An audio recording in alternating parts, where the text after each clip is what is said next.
Matamoros, Tamaulipas. Frontera con Estados Unidos. Tierra caliente, rutas del narco, y un silencio que pesa más que las balas. En 1989, algo comenzó a emerger de entre la tierra seca y las plantaciones abandonadas. No era un cartel. No era una banda de sicarios. Era algo más antiguo, más oscuro. Era un culto. Y lo que hacían, no era solo matar. Era ofrecer. La historia comienza con un joven desaparecido. Mark Kilroy, estudiante estadounidense de 21 años, cruzó la frontera para disfrutar de las vacaciones de primavera con sus amigos. Fiesta, tequila, playa. Lo típico. Pero una noche, entre bares, luces y calles abarrotadas, desapareció. Sus amigos lo buscaron durante horas. Llamaron a la policía. Nadie sabía nada. O eso decían. Los días pasaron. La familia de Mark viajó desde Texas. Las autoridades mexicanas comenzaron a investigar. Presionadas por el gobierno de Estados Unidos, activaron operativos especiales. Y lo que encontraron, no era solo un caso de secuestro. Era la entrada a un infierno ritualístico. Los agentes siguieron pistas hasta llegar a una propiedad en las afueras de Matamoros. Una finca apartada, rodeada de maleza, con una pequeña cabaña y un granero improvisado. La tierra estaba revuelta. El aire olía a sangre vieja y cenizas. Había restos de velas negras, pollos muertos, huesos, un caldero grande, con restos humanos. Era el nanga, un recipiente sagrado usado en rituales de palo mayombe, una forma afrocaribeña de brujería sincrética. En su interior había sangre seca, sesos humanos, uñas, huesos, y partes de animales sacrificados. Y no era el único. Había varios. La policía cavó. Uno a uno, comenzaron a aparecer los cuerpos. Enterrados sin orden. Algunos mutilados. Otros decapitados. Uno tenía el corazón arrancado. En total, 14 cadáveres, incluyendo el de Mark Kilroy. Había sido asesinado en un ritual. Ofrecido como sacrificio. ¿Quién haría algo así? Un nombre comenzó a repetirse. Adolfo de Jesús Constanzo. Joven. Carismático. Bien vestido. Nacido en Miami, hijo de una mujer devota de la santería y el espiritismo. Desde pequeño, Adolfo fue expuesto a rituales. Aprendió con sacerdotes cubanos. Pero lo suyo no era solo religión. Era poder. Se mudó a la Ciudad de México en los años 80 y rápidamente se rodeó de políticos, narcos, empresarios. Ofrecía protección espiritual. Rituales de éxito. Amarres. Limpezas. Pero también sacrificios. Adolfo mezclaba la santería con el palo mayombe, y lo llevaba al extremo. En sus rituales usaba animales, y eventualmente humanos. Cuando comenzó a trabajar con narcotraficantes, les prometía inmunidad a cambio de sangre. Y los cárteles creyeron. Con el tiempo, formó su propio culto. Sus seguidores lo llamaban el Padrino. Había jerarquía, obediencia total, rituales frecuentes. Uno de sus fieles más cercanos era Sara Aldrete, una joven mexicana estudiante de educación física. Ella se convirtió en la madrina. Inteligente, manipuladora, devota. Ayudaba a reclutar, organizar y ejecutar. Juntos crearon una red de seguidores que creían estar protegidos por las fuerzas espirituales. Creían que podían matar, sin consecuencias. Los rituales se intensificaron. El culto comenzó a secuestrar personas al azar. Migrantes, indigentes, y eventualmente, estudiantes como Mark. Los cuerpos eran utilizados en ceremonias de sangre. Algunos eran torturados durante horas. El objetivo era fortalecer el nanga, alimentar los espíritus con sufrimiento humano. Las ofrendas buscaban protección contra la policía, poder sobre los enemigos, e invisibilidad ante las balas. Y lo más escalofriante, creían que funcionaba. Porque durante años, nadie los tocó. Los policías locales estaban comprados. Los pobladores tenían miedo. Y las desapariciones se perdían entre la violencia cotidiana. La caída comenzó con un error. Uno de los miembros del culto se saltó un retén de la policía, creyendo estar protegido. Los agentes lo siguieron hasta la finca. Allí, descubrieron un mundo que ni los más experimentados podían imaginar. Cuando se difundió la noticia, México y Estados Unidos entraron en pánico. Era la primera vez que se revelaba un culto narco-satánico funcional, con víctimas reales, asesinatos rituales, y protección institucional. La prensa explotó. Los titulares decían: Satanic cult exposed in México. Student killed in voodoo ritual. El padrino de la muerte. Pero Adolfo no fue capturado de inmediato. Se escondió. Huyó con algunos de sus seguidores, incluyendo Sara Aldrete. Pasaron días. Después semanas. La policía intensificó la búsqueda. Había pánico en la frontera. El FBI se involucró. Y finalmente, en mayo de 1989, lo encontraron. Estaba escondido en un apartamento de lujo en la Ciudad de México. La policía rodeó el edificio. Pero Adolfo Constanzo no se rindió. Comenzó a gritar órdenes. Rompió objetos sagrados. Tiró cartas al suelo. Y entonces, ordenó a uno de sus seguidores: «Mátame. Ahora». Y así fue. Constanzo murió con varios disparos. Prefirió morir antes que ser capturado. La casa donde todo ocurrió, en las afueras de Matamoros, fue quemada poco después. Pero la tierra aún guarda cicatrices. Hay quienes dicen que en la noche se oyen voces, gritos, oraciones en lenguas que nadie reconoce. Sara Aldrete fue arrestada y condenada a más de 600 años de prisión. Hasta hoy, ella dice que fue manipulada, que nunca mató a nadie. Pero las evidencias cuentan otra historia. Durante los interrogatorios, los miembros sobrevivientes del culto comenzaron a hablar. Algunos por miedo, otros por desesperación. Y lo que revelaron dejó helados a los investigadores. Constanzo no era un loco aislado. Tenía contactos dentro de la policía, en los ministerios, y hasta en el sistema judicial. Pagaba sobornos. Realizaba rituales de protección para comandantes de alto rango. Y a cambio, recibía información, inmunidad y silencio. Uno de los testigos clave dijo: «Nos avisaban cuando iban a hacer redadas. Nos protegían. Ellos mismos venían a los rituales». Uno de los casos más estremecedores fue el de una madre que buscaba a su hija desaparecida desde hacía meses. Su nombre no se hizo público, pero la historia circuló entre los oficiales. La mujer fue a la policía, luego a la prensa. Nadie la escuchó, hasta que un día, reconoció un vestido en una de las fosas halladas en la finca. Era de su hija. Cuando intentó denunciar, recibió amenazas. Dijeron que si hablaba, terminaría igual. Tuvo que huir del estado. Este patrón se repitió muchas veces. Familias silenciadas. Amenazas constantes.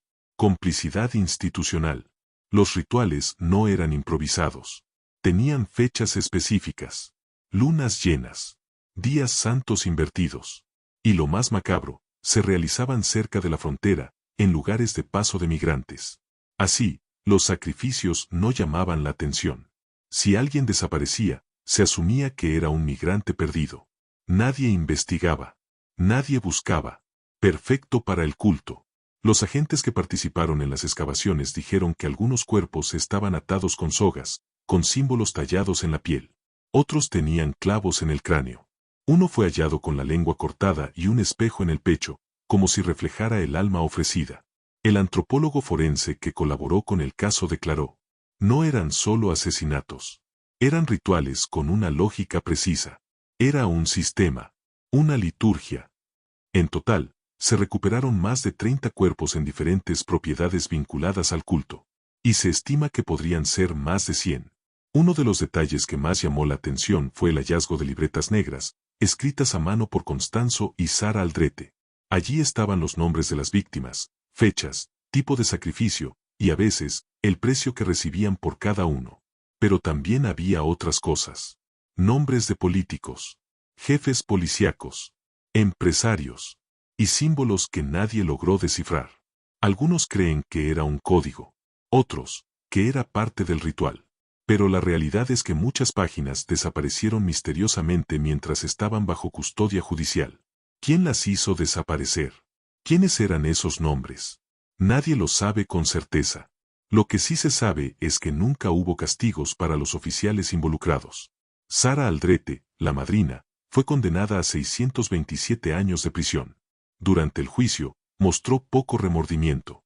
Dijo que nunca mató, que solo seguía órdenes, que amaba a Constanzo.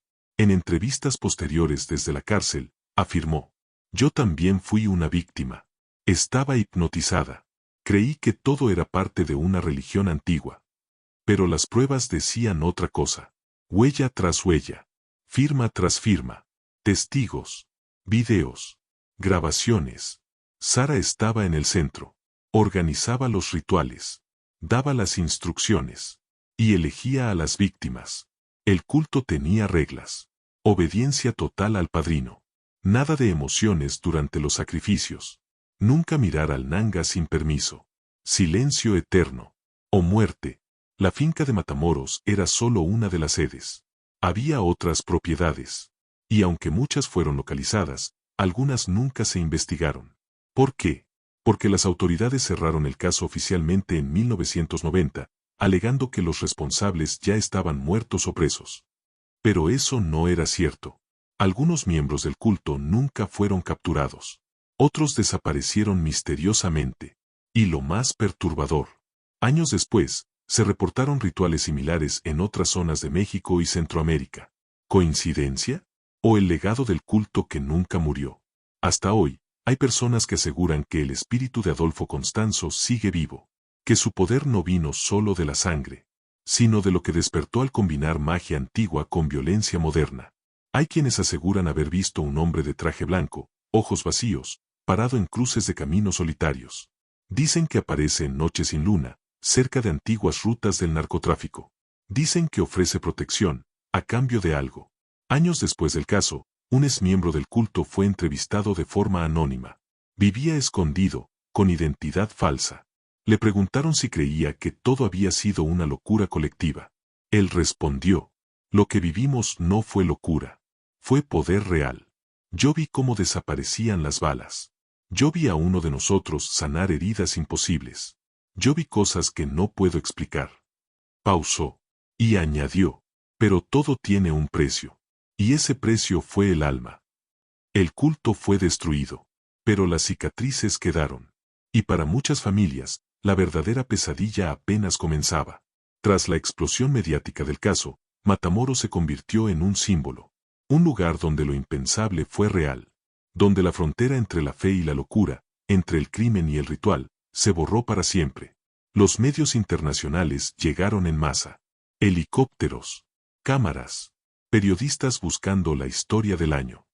Pero para las madres que perdieron a sus hijos, no era una historia. Era una herida abierta. Una de ellas, cuyo nombre se mantuvo en reserva, compartió su testimonio años después. Yo sabía que algo estaba mal. Soñaba con mi hijo todas las noches. Hasta que me dijeron que su cuerpo estaba ahí, con otros 13, cubiertos de tierra y fuego. Me entregaron una caja con lo que quedaba. Y eso fue todo. Otra mujer, al enterarse que su hermana desaparecida estaba entre las víctimas, intentó denunciar a un policía local que había ignorado su caso. Semanas después, fue atropellada por un coche sin placas. Nunca se investigó. El miedo seguía vivo. Las amenazas continuaban. En la comunidad, nadie quería hablar. Los vecinos de la finca decían no haber visto nada.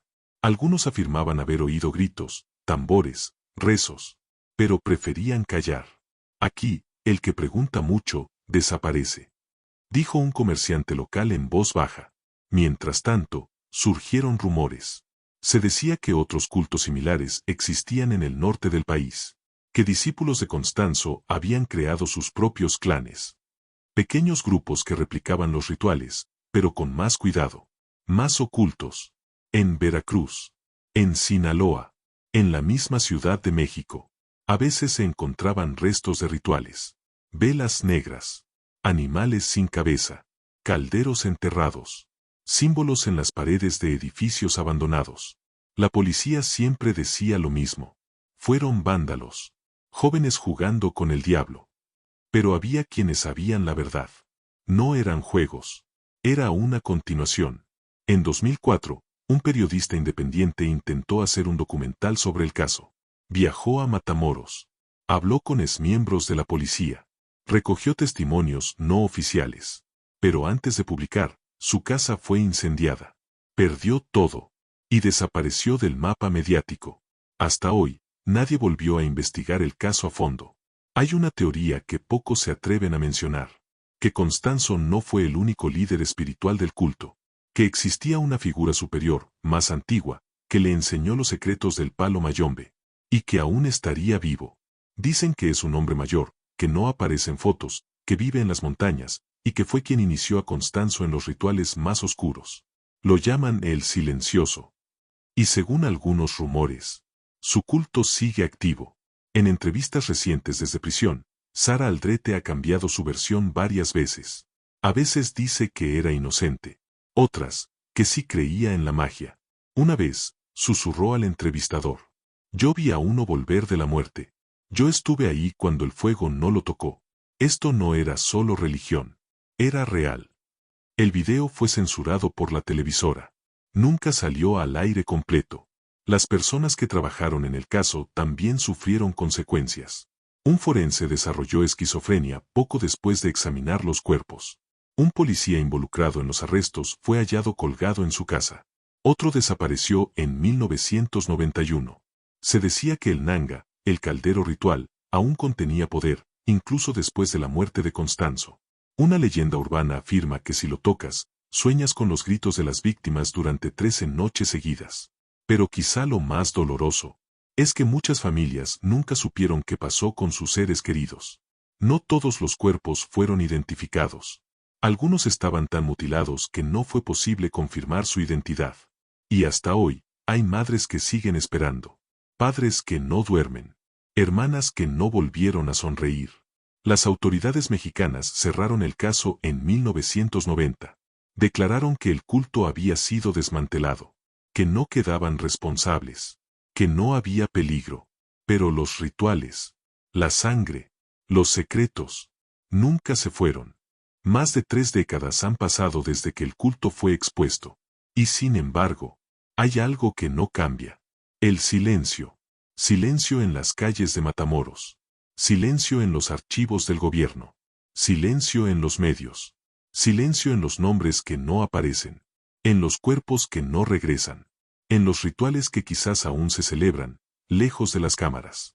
En total, se registraron más de 30 víctimas oficiales. Pero expertos creen que el número real supera los 100.